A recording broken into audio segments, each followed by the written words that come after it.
This podcast is part of the Game and Entertainment Network. Visit tgenetwork.net to find the latest episodes from all our shows. It's time for AggroChat, the official podcast of the Tales of the Agronaut blog and stalwart gaming community, where we talk about stuff and things, and the stuff about the things, and sometimes gaming. I'm Belghast, and let's start the show. Hey folks, it's that time again, time for another episode of AggroChat. This is episode 111. And tonight, I am joined by Ashgar. Hello. Tam. Hello. And Phelan. Hey there. So yeah, this was a weird day. Happy birthday, Belle. Well, thank you. Happy birthday. I am now old. I am officially, by textbook definition, old now. I turned 40. Oh no. And it doesn't really feel any different, so whatever, I'll go with it. Seems legit. But I spent the day running around Kansas City and then drove home so I could record the podcast. Kansas City, Missouri, or Kansas City, Kansas? Okay, so this question drives me insane because who cares? That's a good answer. They're the same metro area. I don't nitpick, what town in the Seattle area are you going to if somebody is going to Seattle? I assume they're going somewhere in there. Yeah, I'm not that nitpicky. I did see some cool shit today, and I tweeted it out. I saw a Menzo Baranzan box set. And some GURPS books. Yeah, but the Menzo Baranzan box set was missing a couple of the maps, which kind of makes it useless. Yeah. Since that's why you bought those boxed sets. And I also saw it, so once upon a time I used to have the Deities and Demigods that had the Cthulhu and Elric and Nuhan. Yeah, the first print. And in college, I sold it and a bunch of other stuff, to make rent money. So I happened to see another copy, and it was really cool, but it wasn't $75 worth of cool. Seems fair. But anyway, yeah, so it was a crazy day. So cool, this week, at least for me, the other than playing a lot of Rift, the biggest event is E3 for the most part. And E3 happened. Yeah, very few surprises. It was, yeah, that's kind of the disappointing thing. Is there was very little shown that I did not already know about. Yeah. I think the weirdest thing has to be the Kojima game called Death Stranding, I think. Death Stranding? Yes. And it is supposed... I see he just doesn't care about naming things anymore. Well, it's supposedly taken from, when there's a whale stranding or something like that. If they're still alive, it's called Alive Stranding. I'm sure he's got some completely nonsense.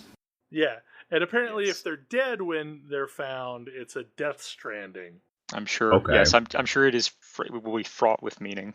Yeah, totally. And it's just so weird because, yeah, you have to watch the video because I can't really put into words how weird it is. Clearly, the only thing keeping him within the realms of sanity was having Konami over him, and now he is free of them, and he can do whatever he wants. So, I think the best show that I've seen so far was the Bethesda show, and there wasn't a lot really shocking from it other than the announcement of Prey, which I guess they're rebooting that game instead of going ahead and making Prey 2 that's been waiting forever. But the coolest thing from that is they've been kicking around rumors of an enhanced copy of Skyrim, and apparently if you own the original game and all the DLC, they're giving it to us for free. Yay. So we'll get the extra happy pretty version of Skyrim to play around with.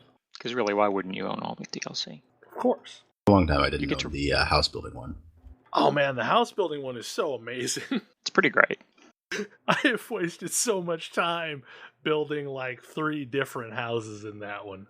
I think the game I'm looking forward to the most right now though is Dishonored 2, especially after replaying for the Game of the Month show just a little bit ago. I love the setting. I think I was concerned about how they were going to take us into the content, as in which high chaos, low chaos was going to be the canon. And it sounds like they went with low chaos. I mean, that seems reasonable because, like, I would expect the high chaos ending to lead pretty directly into the complete fall of everything. Yeah.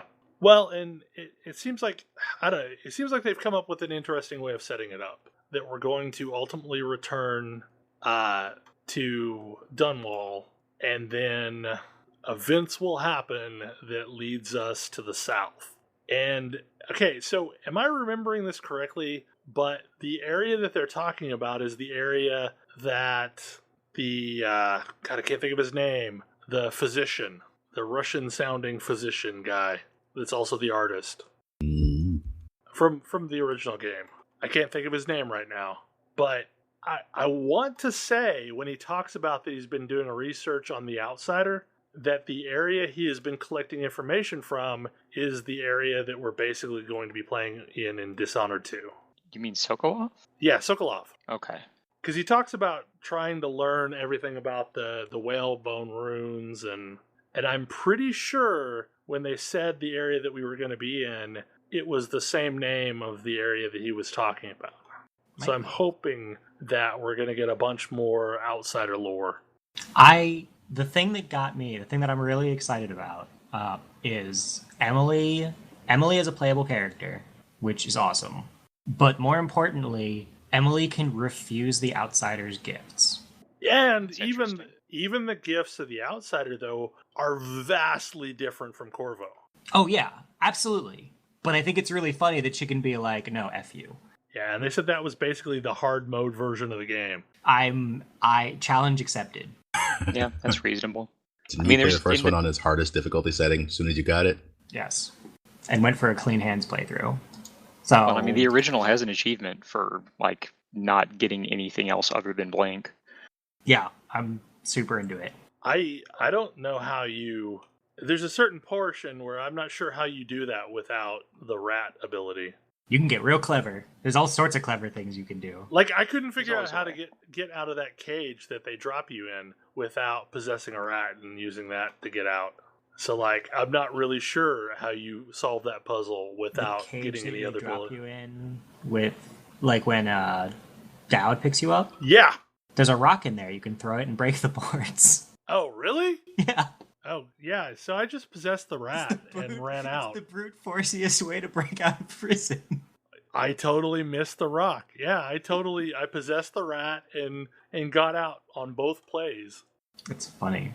So during I guess it was yesterday, Tam links me this thing, or links it in a channel that we're all in. It's like when Dex fails, stack strength. And somebody had embedded the handle of an axe into a target. It's amazing. That is absolutely usually my way of doing things. Throwing axe, but the blade is pointing out. The hammer is embedded in the wall. Or the handle is embedded in the wall. That's pretty amazing. It's amazing. I'm also really looking forward to the Horizon game. The futuristic Clan of the Cave Bear. Cave people and robot dinosaurs. Yes. Seriously, okay. Why would that not be an amazing combination? It's a very, very weird combination, but I'm into it.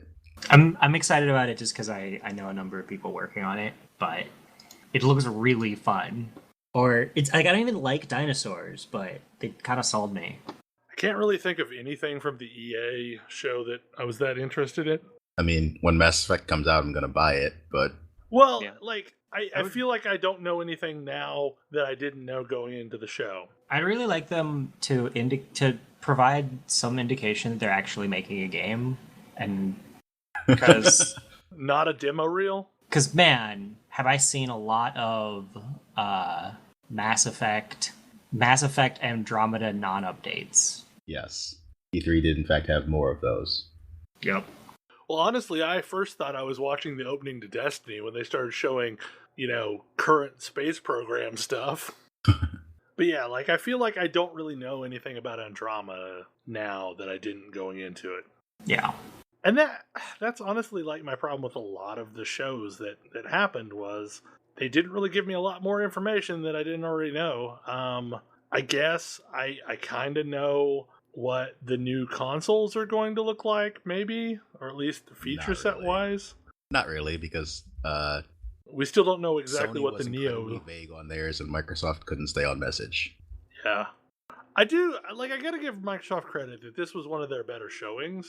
Yes, absolutely. Like, I am totally applauding them for figuring out. Day one was great, and then people kept talking on days 2 and 3. Yeah.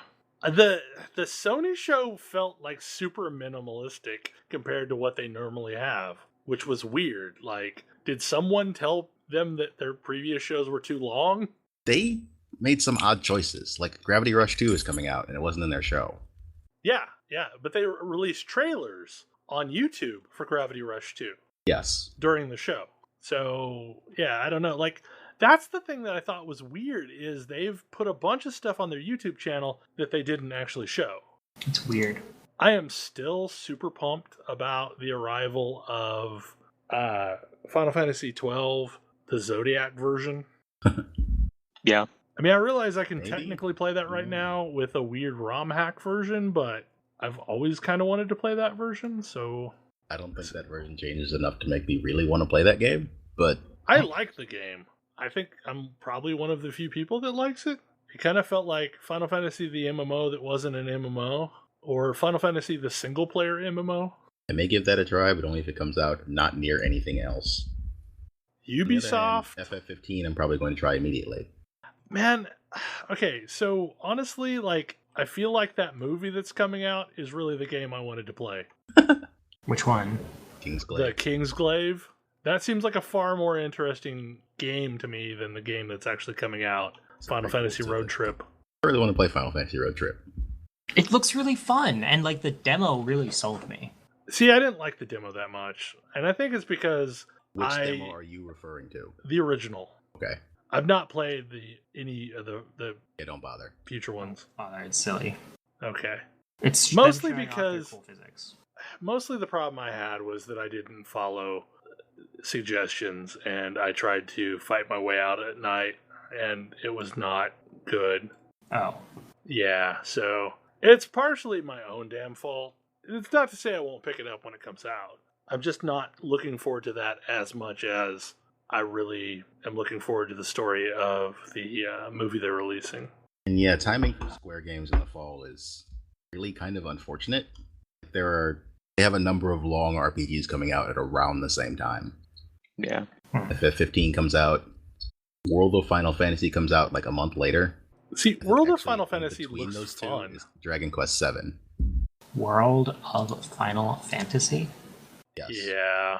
It is not related to... It is not an MMO. It is an RPG for the PS4/Vita. But it looks kind of adorable. Okay. Which seems to be somewhat Final Fantasy cross Pokemon, where your Pokemon are occasionally party members from previous games. Huh. Interesting. But And they then- have a very crowded fall because of all this. And then once again, we learned that they're really struggling to count to 3.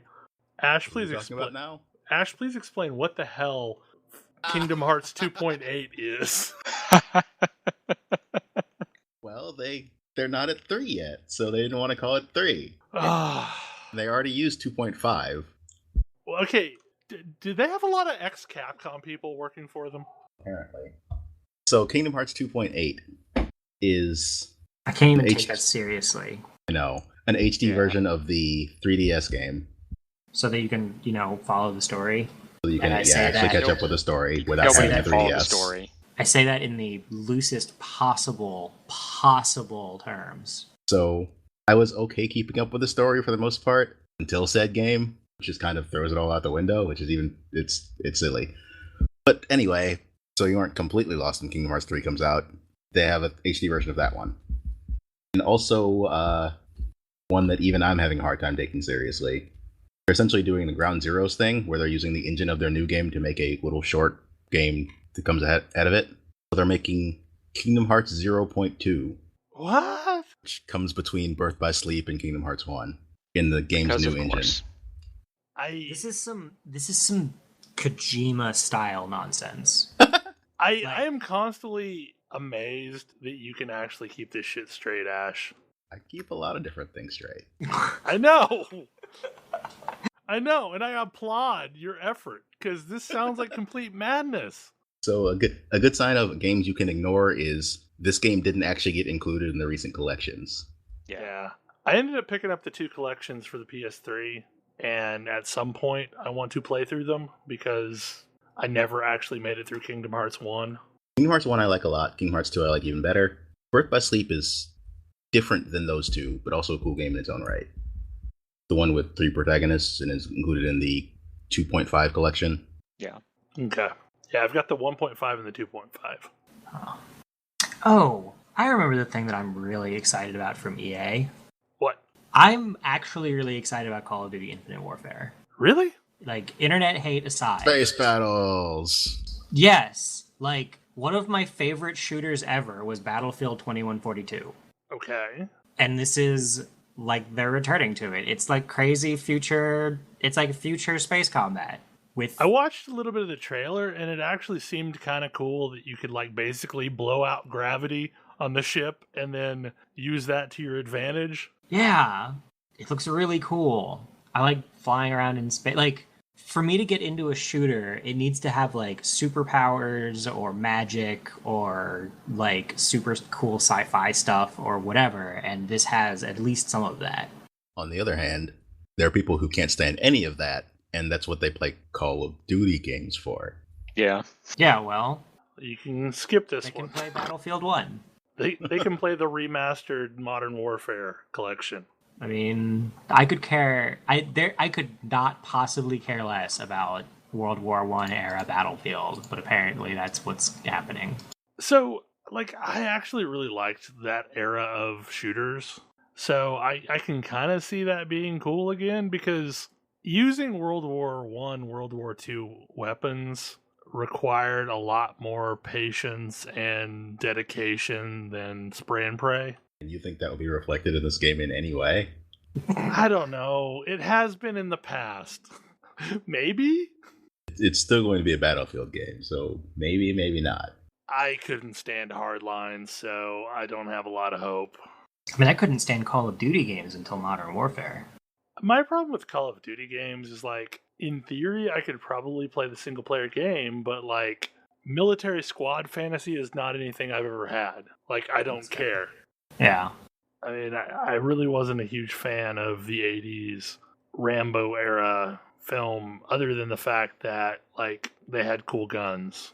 Yeah, I mostly go for, like, Tom Clancy games for my military shooter fix. I think about the only one of those that I've had any interest in at all was the Black Ops games, because the plot, the story is just so insane. Yeah. I've not played those, but I've heard they're really good. The gameplay itself, I didn't really care for all that much, because it was that kind of like dudes around you charging ahead, and either you run with them or they kill everything while you hang back. So it doesn't feel like you're terribly important to the game, but the story is just nuts. So, interesting tidbit that I learned around E3 coverage, but I don't think it actually appeared in anybody's show, was the Destiny expansion Rise of Iron. Apparently, so when they went from year 1 to year 2, they basically took away all of the weapons from year 1 and created year 2 versions of them and have been rationing them out. Apparently, now that we have the infusion system, you're going to be able to take all of your year 2 weapons and infuse them up to year 3 levels. So there's not going to be like they made any mistakes that they need to completely overwrite this time. Yeah, they didn't like really screw with the balance of things.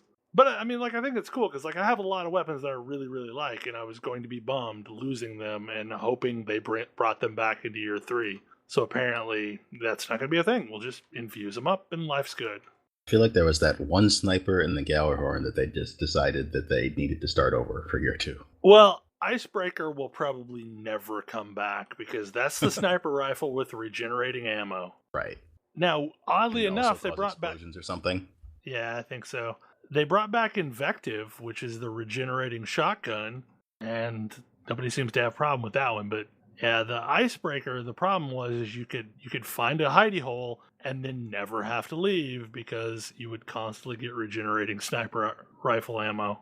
I think a lot of the meh feeling that I had was this was very much a show where a lot of people were talking about how excited they were about virtual reality, and I'm still not quite that excited about virtual reality. Yeah. You know who's really excited about virtual reality?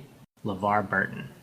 Yes. Yes. That was actually kind of adorable. It was super adorable both watching LeVar Burton gush and gush and gush about this VR Star Trek thing and also watching Aisha Tyler shamelessly flirt with him. Yes. I love Ubi shows. Okay, those two are like super great human beings. It's true. Okay, so this is what I was going to mention earlier. Is like Ubisoft, like the only takeaway I have is the insane opening to that show. Dude, it was a class act. Like the whole, bizarre ass musical number aside. Yeah. Ubisoft did actually show more of a game I'm also looking forward to. Oh? South Park, The Fractured But Whole. Oh, God. You're really careful about how you I pronounce was it. very careful. Matt and Trey totally weren't. No. I know. I'm, P.S., unreasonably excited about Assassin's Creed movie. I'm looking forward to it. I think it'll be interesting.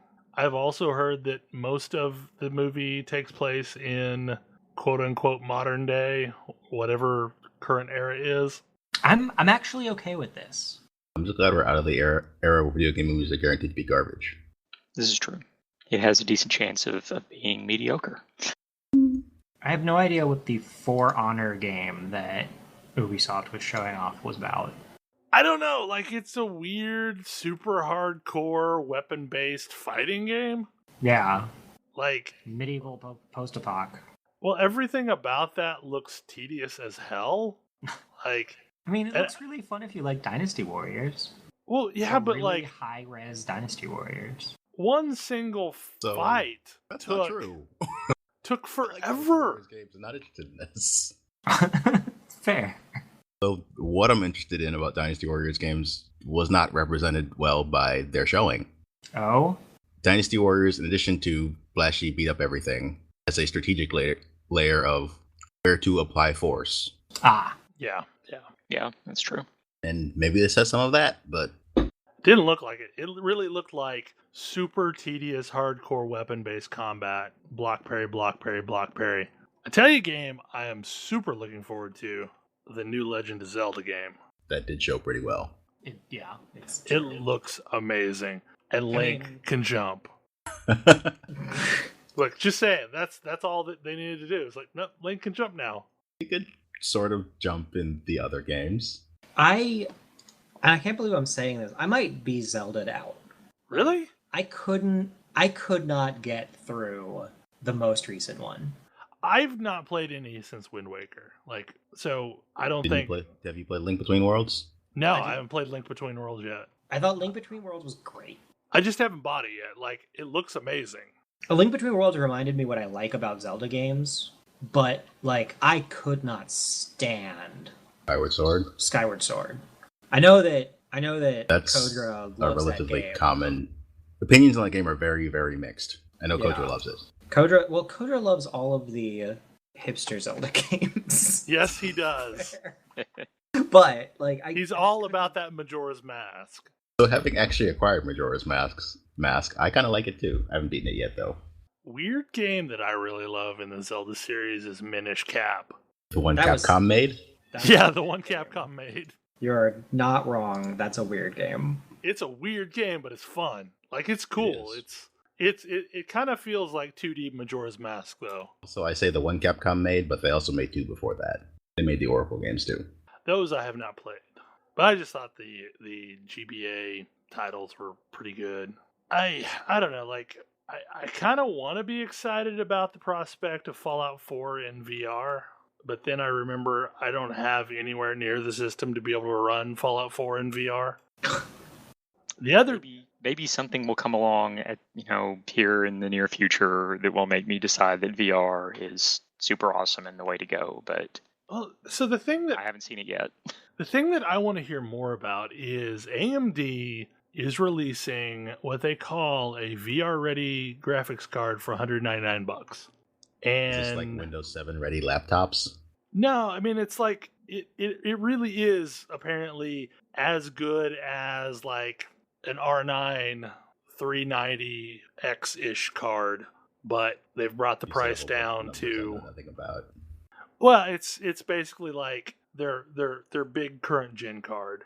And that could be a game changer. Like if this is legitimately a card that can run all of this VR stuff and it's only $199 instead of needing a card that's like a NVIDIA 370 is kind of the entry point, and it's like a $350 card. 370? Oh, not 370. Sorry, 970. 970. Well, the 1070 just came out, so the 970 should hopefully be getting a bit cheaper. Yeah, but the 1070 went in the opposite direction that the AMD cards seem to be, and it's way more expensive than the 900 series. Yes, it is. I mean, they always are when they first came out. Yeah. Like, I actually saw one in my grubby little hands today, and it was right at 500 for a non-founders. Yeah, that's not actually the manufacturer's recommended price, but that's what they're going to be going for a while. Yep. Yeah, the 970 is still hovering around 280, 300. Yep. Well, and that's going to be the challenge right now with VR is getting the price of getting a VR setup down. And like the big takeaway I had from this show and listening to people talk about, what they're doing in VR is the Oculus Rift is getting its ass kicked. Like hands down getting its ass kicked. Every nifty VR thing that was being announced as a Vive compatible game, not as a Rift compatible game. Interesting.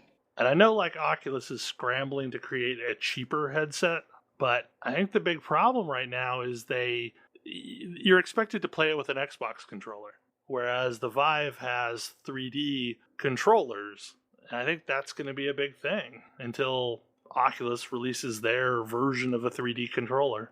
Yeah, but I also think that if Oculus can figure out how to make it affordable, because neither of those are, like, the Vive is, as cool as the Vive is, it's regular, like, average person's not buying it. Right. Oculus has other issues, like they still haven't fulfilled all the Kickstarter orders, and they're sending copies to Best Buy, so they have issues. Yeah. I mean, the big thing that's going to hurt anybody competing against the Vive right now is Vive has Steam support. Yeah, and that's pretty big. Instead of going with their own homebrew, shop. I think the biggest takeaway for me from this show was also the one that was kind of the most low-key. The Microsoft conference talking about how pretty much all these games are going to be on Xbox One and Windows 10. That was actually kind of an interesting choice, yeah. Yeah, like, I mean, it was talked about, but it wasn't really... I feel like that was a trumpet that didn't get blown very loudly. I'm not sure how loudly they wanted to blow it. I mean, it's... On one hand, it's, hey, great, buy these games, you can get them both versions for just one price. On the other hand, it's also saying you don't need to buy an Xbox One if you have a gaming PC running Windows 10. That was my takeaway. Like, the thing I've said all this time is most of the games come out on the PC. That just removed my one reason for ever buying an Xbox. Now, they still didn't say the key phrase that PC gamers have been waiting to hear, which is Halo is coming out on Windows 10. There are other games that also aren't coming out on Windows 10. At least they are not included in this program, like Dead Rising 4. Yeah, but really, does anybody care about a Dead Rising game? Just because I don't doesn't mean somebody doesn't. Look, I'm the most zombie fanningest person in this channel, and I don't care about Dead Rising. Yeah, nobody cares. Oh. It's true. I mean, on the other hand, I was pumped as hell when State of Decay 2 was announced, because since day one, all I've really wanted to do in that game is play with other people. Yeah, I am super excited about that, because the thing that I was like, this is a really cool game, and I can't play with my friends. Like, right. Like, everything about the game and how you explore things, and it's like that would be so perfect with friends, but then you can't. So I will be buying that day one. I will be trying to pester people to maybe get into beta testing of that one too. But still, yeah, I was down with that. I was actually kind of shocked to see that. I wasn't expecting to see any real announcements from Undead Labs. And I am hoping to be working on something, since they definitely aren't working on Moonrise anymore. I know, and I'm still kind of bummed about Moonrise. I liked it, just not enough to choose it over other games. It was a neat idea. I'm just not sure it executed well enough on that idea, especially in a honestly kind of crowded genre. Well, and it had just some weird things going on, like the fact that both players were playing in real time at the same time. That worked out super weird, because it was extremely frustrating when I'm setting up a combo and you're setting up a combo, and I somehow just negated your combo and you just negated mine, and we're back to the drawing board. Actually reminded me of Monster Rancher, like how their battle system actually worked. Yeah, that was another real-time sort of pseudo turn-based thing. Was Monster Rancher the one that you could put in music CDs and stuff? That was so DVDs. Awesome. It was amazing. I still have somewhere in my files a huge list of CDs and DVDs and what monster came from them. I spent way too much time on those games in college. Yeah, I borrowed everyone's stuff when I was playing that. I got in trouble for raiding my dad's CD rack for that game. I got a really cool doodle with sunglasses off of the Men in Black DVD. I remember that. That was just such a weirdly meta game, though. I would love a new Monster Rancher for a modern system. That would be fantastic. There's a lot of games like that I would love to see a reboot. I'd like to see a modern Jade Cocoon game. Speaking of Pokemon-esque games. That kind of like that game, but it was, I don't know, I'm not sure it did anything special enough to stand out now. I don't really know if I liked that game or if I just liked it because it was really good for the PlayStation 1. It was really good for the PlayStation 1. I was also really into Shadow Hearts, I think. Yeah, the Shadow Hearts games are great. I love those. I played the first two of those and stalled out on the third one, which is not as good as the first two. Well, yeah. I played the first two, and I loved them enough that I actually went and tracked down a copy of Kudelka, the very first game in the series, and it's a game. Fair enough. If you really want all of the story, that's where it all starts. But I can't really recommend it as a game. But yeah, I mean, Shadow Hearts 2, you among other characters, you have a vampire wrestler who fights with, random things that he picks up as you travel along. Like, he sees a mailbox and picks it up, and that's his new weapon. Well. And when his biorhythms are right, he turns into a superhero, the Grand Papillon, by putting a girl's butterfly hair decoration over his face. That's certainly a thing. It is fantastic. It's amazing, but it's a weird game. Disappointment, I think, for the show has to be that we still haven't heard anything about Beyond Good and Evil 2. That game that Ubisoft swears still exists? Yeah, they swear is still under development, but I'll believe it when I see it. Wasn't it so busy doing the latest Far Cry? I mean, I'm pretty sure. I'm pretty sure at this point, Beyond Good and Evil 2 is the new Duke Nukem Forever. I would say the new Last Guardian, but that game has a release date. Although that may not mean much. I know there's a huge fan base that really wants Last Guardian, but the gameplay I've seen looks like the least interesting game ever to me. Did you play Ico or Shadow of the Colossus? I like Shadow of the Colossus. I didn't care for Ico. Fair enough. It looks more like the first than the second. Yeah. I totally pretended that the person that you were running around with in Ico was a tiny Bjork. That would make that game really weird. I know. Really weird. Like, there's a whole bunch of games that I think I was too old when they came out for me to appreciate at the same level that other people do. And I think Ico was one of them. One of the things that I think is why we pretty much just got a lot of rehash stuff from E3 is There are just too damn many game shows anymore. Like, I was adding them up, and just major game shows that people usually announce stuff at, there were like 16 of them or so during the year. What are you considering major if you're getting 16? Well, like, games that I have heard, like, shows that I have heard people announce something at. And you have to include things like Dragon Con, because I've heard several games that got announced there. I don't feel like I need to include Dragon Con and Gamescom. I'm with Tam here. But you've got Gamescom, you've got 4 PAXs that people actually announce things at. Really, they still only announce things at East and West. South got the Guild Wars 2 expansion announcement. They didn't really announce it there, did they? Yeah. They showed it for the first time.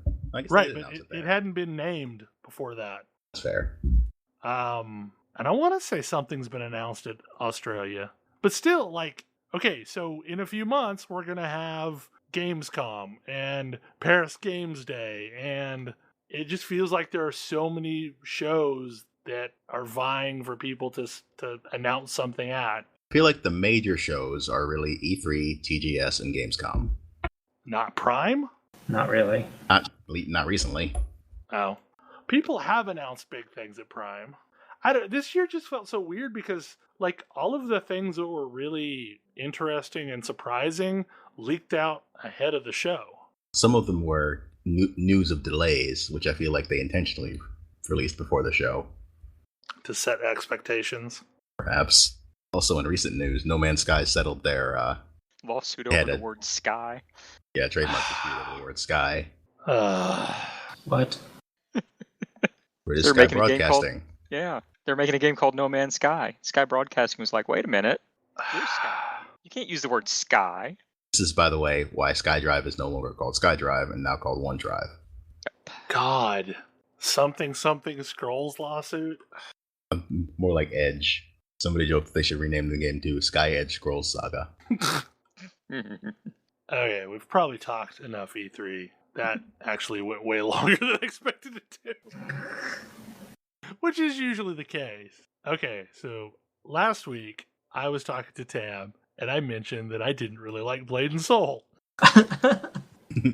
And this prompted Tam to download it.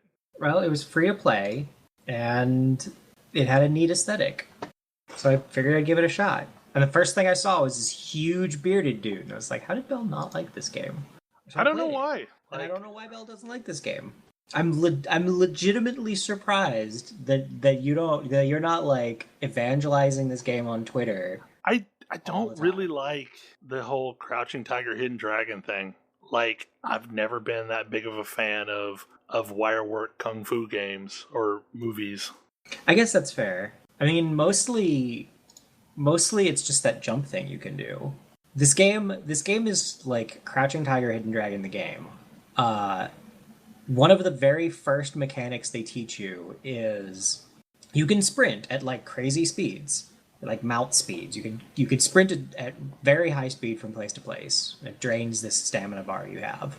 You can also jump super high and like jump, not like float, but jump super high while you're dashing. And then if you hit jump again while you're in the air, you'll like go into a flying, like a Crouching Tiger, Hidden Dragon like float and gently float towards the ground like you're flying. This hasn't actually seemed useful in any real way. But it looks cool. But you can seriously be like huge bearded dude with a giant axe if you want. Or a ninja. Yeah, I've not played that class you're talking about, so maybe I would like that class. Everything I played the class. Blade Dancer or Blade something or other. Oh, that's right. You picked the small race. Yes, I was Tiny Race. Okay, because Tiny Race is adorable. And so that's one of the key problems I had with the game is it is super limited in the race class combinations. It is that, and I think it's silly. But they uniquely animate all the kung fu moves for each class. Yes. Yeah. That's why. Oh, that explains it. Everything, and that's part of what I find so fun about it is every ability I have is uniquely animated to the point where I have this neat like finisher ability on my assassin that I can, if I have an enemy that's knocked down, I can use it. And if I use it, I like jump up into the air and slam back down on them, and like the camera pulls out and gives me a dramatic angle for it. It feels really cool. Just a really, really cool feeling to jump into the air and crash down on somebody. I mean, it is very like, it's very kung fu movie style, like a lot of the animations, but they feel like combat feels really meaty. It's got a lot of, what I like about it is it's got a lot of watching watching your opponent's animations foretells.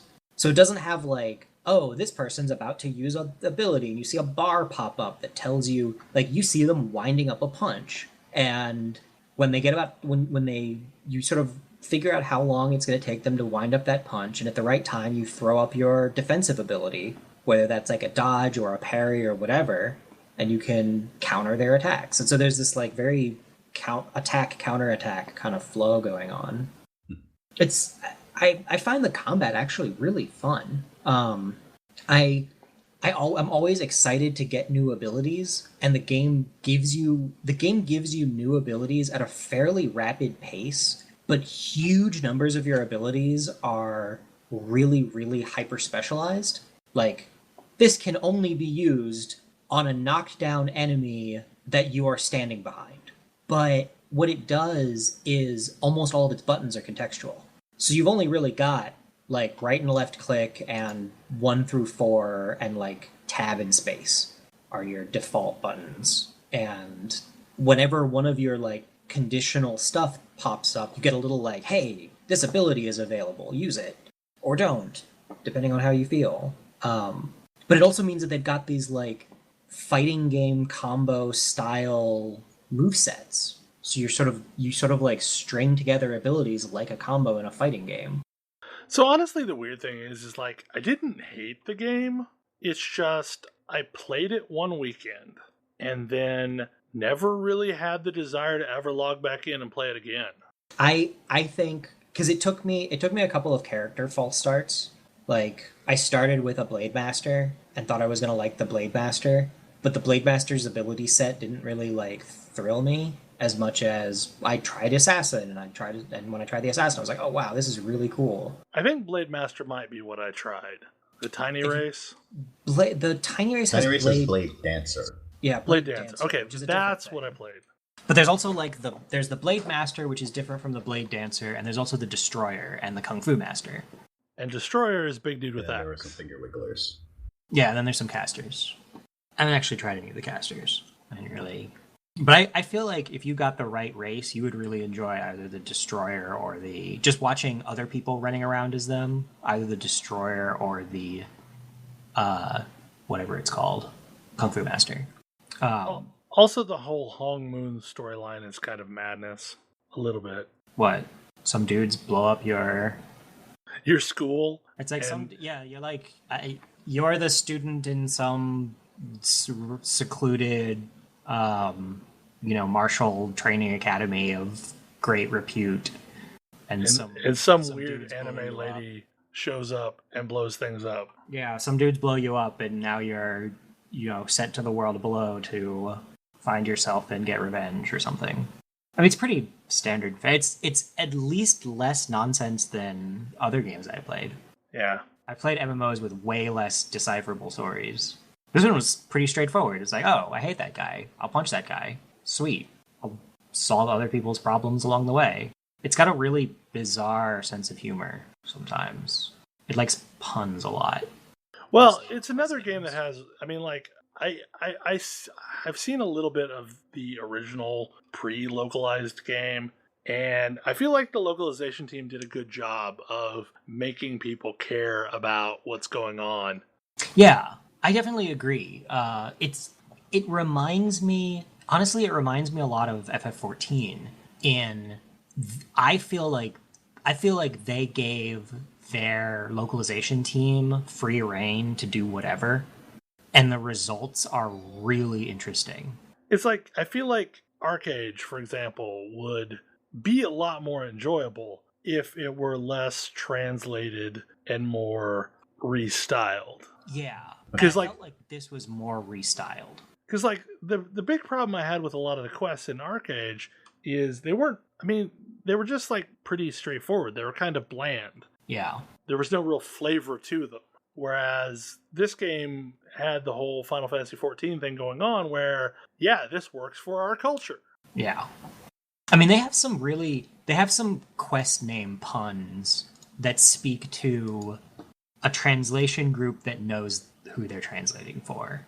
I mean, they're on the level of putting They Might Be Giants lyrics in quest text. What I find interesting about it, and one of the reasons that I think I played a bunch of it without really and keep coming back to it, is so it's totally free to play with like stuff you can buy on their store. And their store is really, really clear. Their store has a ton of madness on it. And it's really clear from the get-go that you probably don't care about any of the madness on the store for now. And so it's like, unless you want cosmetic stuff, just play the game. And when you're invested enough in the game, then you'll probably want stuff from the store. But until then, have fun. Cool. That's exactly the kind of free-to-play model that gets me to actually give them money. Yeah. I actually have had difficulty finding anything I would want to buy on the store because... Well, it's a lot of boosts and stuff, too. Yeah, there's like boosts. But just playing the game, I find myself ahead of the quest leveling curve when I'm doing the various quests. It's got like crafting materials that I don't know what they're for. It has like... It drops stuff where it'll drop like locked boxes that you need keys, presumably from the store, to unlock. But that's actually one of my least favorite things in free-to-play games. It is. I don't like lock boxes. But I don't get them very often. Or I get them from very specific places. The only time I've seen them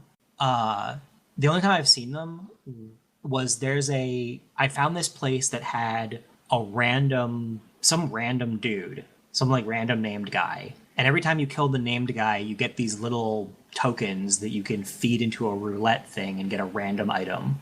And one of the random items you can get is you can get like basically an armor. You can basically get armor pieces, which you can just equip. You can get cosmetic gear, and you can get locked weapons. And if you get a weapon that's a locked box. And whatever I was doing, I had keys. I haven't paid for any, but I had some stock of keys, was able to unlock enough boxes to get my weapon for my class. And I was like, that's cool. I don't know where I got the keys from. Presumably I got more. They probably gave you some to, here's a taste. Yeah. That's usually what they do. Yeah. I was like, okay. But it was also, I know exactly where I'm not like killing random mobs and getting locked boxes, I'm certainly not like there's a quest to kill that guy. There's like a daily quest to kill that guy, and the daily quest gives you an unlocked box of that type.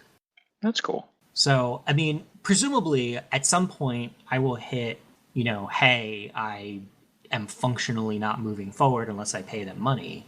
But it is a game that really feels like it wants you to get interested in it and get invested before you even think about spending money on it. Or at least that's how it feels to me. I don't know.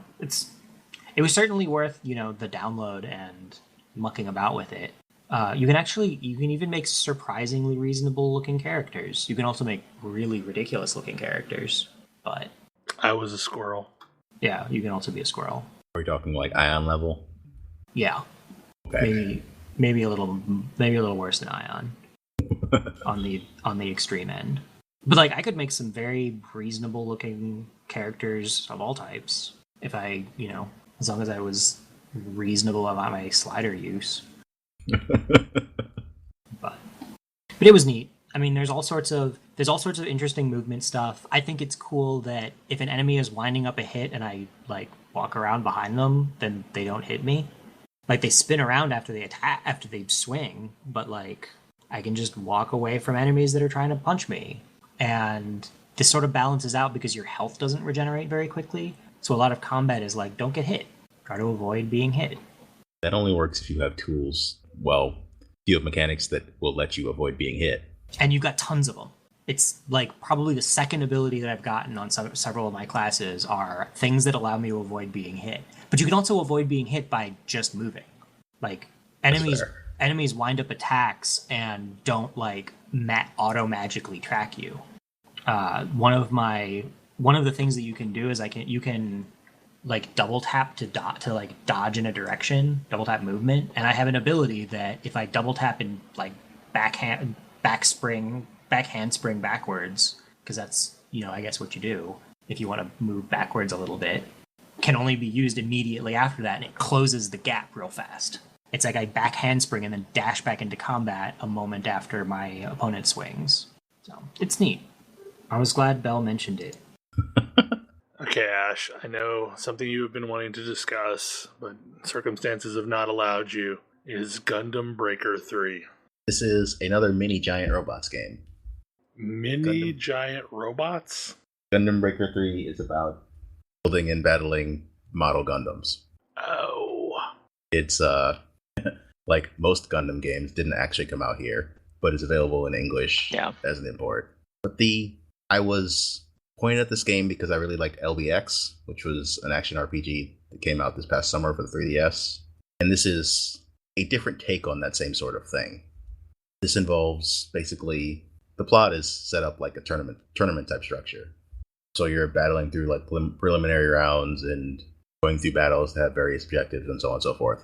But what I find interesting about it is the customization of your model is really, really extensive. Way more than I would have expected. Like if you have the wings from a particular Gundam model, you might be able to fly. Or you can just take like pieces, like, hey, this is an arm cannon that I can stick wherever I want, and if I put it on my Gundam, I'll be able to fire in battle. Compared to, say, LBX, which pretty much just had your pieces determine your stats and very little else, and your weapons only determined what you could do. It has multiplayer, but again, it's an import game, so I haven't really tried it.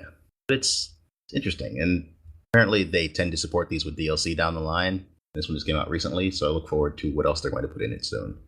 What platform is this on? It came out for PS4 and Vita. I have the PS4 version. Cool.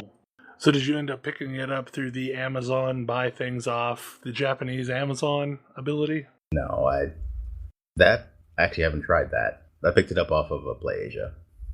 Okay. I'm actually really happy with PlayAsia. I ended up picking up another one of those Hori FPS Plus pads, and I don't remember where I got the first one through, but the one from them shipped remarkably fast comparatively. I think GameStop actually was stocking them for a little while. I don't think the FPS, or at least I haven't seen the FPS Plus pad there. That was the fight pad thing. Yeah, I bought my fight pad through GameStop. The fight pad is also amazing. Or he seems to make good stuff that nobody carries here for some reason. Which is kind of sad because, like, the biggest thing about their pads is they're super responsive. Like, the thumb pads on the FPS Plus feel so much better than the stock DualShock 4. I feel like the DualShock 4 is actually not bad, especially compared to all of the previous Sony controllers. Yeah, no, like, DualShock 4 is leaps and bounds better than, say, the DualShock 3. But the big thing I like about the FPS Plus is it's got a switch on the bottom, kind of like the Fight Pad does, where you can flip it to PS3 mode and use it on either system. Interesting. It also works with Windows, sort of. I'm trying to figure out what the actual limitations of sort of is, but... I can tell you what the limitations of sort of is. Okay. The limitations of sort of is the developer of the game you're playing put in support for PlayStation controllers. So that's not... It seems to be any game... So, I don't know, there are weird situations. Like, it actually installs a Windows driver just out of the bat. Like, when you plug it in, it installs a Windows driver for it. And if you're in PS3 mode, there don't seem to be that many conflicts. In PS4 mode, it causes all sorts of weird issues. But if your game only supports Xbox controllers, it won't work. And it seems like the Steam version of Final Fantasy V only actually supports Xbox controllers. I'm surprised it supports controllers, period. Considering it is adapted from the mobile version. Yeah. I don't know. There's weird cases where I've not gotten it to work quite right, but like I got it to work just fine with Dark Souls 2, for example. Once I flipped it to PS3 mode. Shovel Knight and Transistor both. You should see if those work in PS4 mode because they both support the actual DualShock 4. Okay. So I think the last thing that I have on the list is Ronin. Oh right, yeah. I talked about this game a while back. It was like one of the. I got it in a Humble Bundle that probably Ash recommended to me. And you're like this motorcycle ninja, and I feel like I remember mentioning that you mostly jump around at people and like jump and swing around. And my frustration with it was that the controls didn't feel very responsive. I played a bunch more of it, and it took a few levels for what the game was doing to really crystallize, but it's a puzzle game. It's just a really weird puzzle game. So what happens is you're basically going into buildings to either access computers or find an assassination target and kill them. And there's guards and civilians and other people, various other types of people around.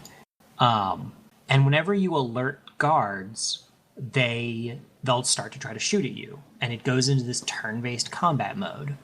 And to defeat a guard, you basically jump into them and then hit them with your sword. But it takes a turn to jump into them, and it takes a turn to hit them with your sword, at which time other guards can take aim at you. And you can see this because your whole screen gets crisscrossed with little laser sight lines, so you can see where the shots are going to come from.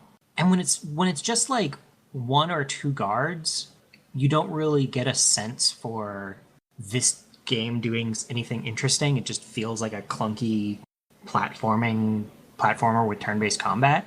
But when you get into rooms that have like 30 guards in them, suddenly it becomes this really interesting game of like feints and swing around in various ways and like just narrowly avoid shots and try to get the guards to aim at where you don't plan to be so that you can knock down this other guard and take them out.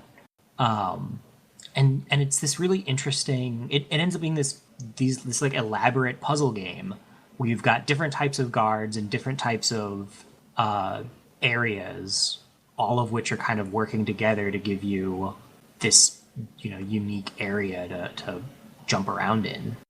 And it's been really I hop in and play a few levels every so often.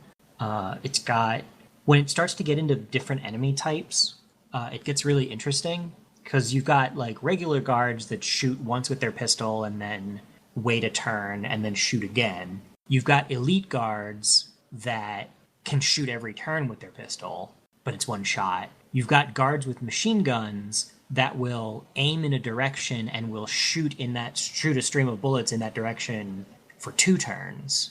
So it creates a line that you can't cross. You've got like these samurai dudes who, if you jump into them, they'll cut you. They'll like cut you with their sword. So you've got to get close to them and then hit them with your sword.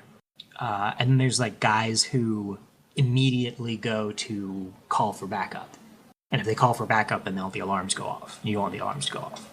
It's just this interesting like pixel art puzzle game with a very like early 90s anime motorcycle ninja aesthetic going on. Like you basically wearing a motorcycle helmet the whole time with a katana, and you escape on a motorcycle at the end of every level. It's a lot more fun than I thought it was originally. Cool. If you got it from Humble Bundle, chances are I also have it somewhere from Humble Bundle. Probably. Well, do we have anything else we want to discuss? That's all I got. The Four Job Fiesta continues. Yes, it does. I am the only bad one that hasn't even started yet. Naughty Bell. I know. I kind of fell into a rift-shaped hole. Sorry. Yeah. I hope to get my Earth shot tonight. It's a decent start. Yeah, like, I mean, of all the starts I've had, Black Mage was one of the easier, so... I think it's probably the easiest. I ended up choosing to do the upgrade option, so It's going to be a little weird. I might be going with 4 black mages for a while. Yes, until I learn all of the black magey stuff. Well, and you also have to worry about, there's the risk that you might upgrade into a class that can't deal with, something that you're coming up on. Right. Even with black as an ability. My whole setup is going to get really weird because I did a chaos run, and so I have no wind crystal jobs. So I'm going to go... Freelancing your way to Garuda is not that hard, though. No. It's easier than Thief, anyway. It's true. And I freelanced my way all the way to there. Ironically, the hardest fight for me was Magissa. Yeah. Yep. Way harder thing. If I'm freelancing my way through Garuda, I use that Frost Rod and Garwin for Magissa. Yeah, I use the Frost Rod for Garula. Magissa, I just leveled up enough so that I could kill her in one round. That's legitimate. It seemed to work pretty well. Before she could summon anybody, I was just like, nope. Here.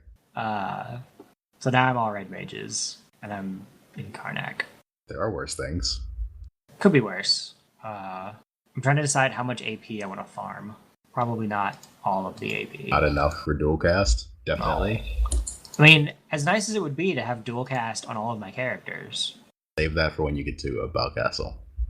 Yeah, but it's less efficient because then I can only have one at a time. It's true. Whereas... But at the same time, you're earning 5 or 8 per battle instead of usually 1. Well, but I'm earning 4 on all of my characters. If all of them are red mages, then I'm earning 4. So you still make it out better being at Belghast, even if you can only work on one red mage at a time. The exception, of course, is if you can find some way to grind in Jackal Cave. Yeah. Where their fight's worth either 2 or 5. I can't really think of a good... I'm not sure what you would come up with to do that, though. Yeah, I'm not sure how a party of red mages would deal with death squirrels. The confuse spell. Yeah. It's white magic, they can cast it. I'm definitely missing my party from last year. I got the awesome party. It's been much more complicated this time around. I had Ninja last year. Ninja's good. Ninja can solve everything. Throw scrolls. Between scrolls and blink, Ninja has a lot of answers. I really want Mystic Knight. I keep on getting a lot of the same classes year after year. I've gotten Red Mage a lot. I've gotten Dragoon a lot. I get Dancer all the time. Ugh. Not so Mystic Knight is really fun. Yeah, Mystic I feel Knight like is pretty fantastic. I feel like I've gotten Dragoon and Red Mage, just an inordinate amount. And then Ninja I bought into one year and then got another year. I've gotten Archer a lot. Also a really strong class. Archer? Ranger, yeah. Grinding out rapid fire is hell, though. I usually don't do that. I usually try to have rapid fire by the time I'm in the pyramid near the end of the game. Because while it is strong, it's 400 AP. So I usually don't bother until way late. I get Dancer a lot. I have never gotten Chemist, despite having done this every year since 2010, sometimes multiple times. I feel like there's no other class I seem to get more often than others. I did get Berserker twice. I did do a lot of re-rolling this year. Because you got Berserker twice? Because I got Berserker twice. That's valid. Berserker is not as bad as... it's not actually that bad. It's annoying, but it's strong. It's stronger in a lot of parts of the game than certain other jobs are. Like Geomancer, or late game Monk, or mid game Red Mage. Oh, mid game Red Mage. You're kind of bad. All that time between your black mage spells are no good anymore and you haven't learned double cast yet is kind of awful. Yes.